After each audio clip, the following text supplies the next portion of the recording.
तर राज्यामध्ये आता म्हणजे पाऊस सगळीकडे चालू आहे आणि सर्व शेतकऱ्याचं म्हणणं आहे की हा पाऊस कधी बंद होणार। राज्यामध्ये जवळपास आत्ता म्हणजे 2 ऑगस्टपर्यंत असंच पावसाचं वातावरण राहणार आहे म्हणून हा अंदाज लक्षात घ्यायचा। सर्व शेतकऱ्याला सांगू इच्छितो की राज्यामध्ये जवळपास आता म्हणजे आज आहे 24 म्हणजे आज रात्रीपासून 24 जुलै 24, 25, 26, 27 आजपासून पुन्हा पावसाचा जोर वाढणार आहे म्हणून हा अंदाज लक्षात घ्यायचा। परत सर्व शेतकऱ्याला सांगू इच्छितो की राज्यात एकंदरीत परिस्थिती बघितली तर राज्यामध्ये सांगायचं झालं तर राज्यामध्ये जवळपास 30, 31 आणि 1 ऑगस्ट आणि 2 ऑगस्ट पुन्हा एकदा पाऊस येणार आहे म्हणून हा अंदाज लक्षात द्यायचा।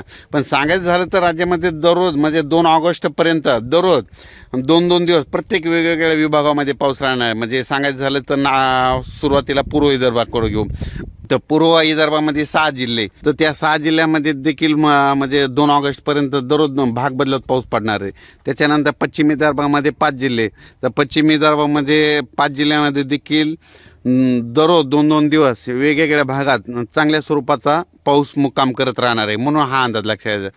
त्याच्यानंतर मराठवाड्यात देखील हा पाऊस असा चालू राहणार आहे। काही ठिकाणी जोरात काही ठिकाणी रिमझिम कुठं पाणी वाहणारा असा काही ठिकाणी पेंडवलता असा पाऊस राहणार म्हणून हा अंदाज लक्षात। त्याच्यानंतर पश्चिम महाराष्ट्र आणि कोकणपट्टीकडे तर जोरदार पाऊस राहणार आहे म्हणून हा अंदाज लक्षात जातं।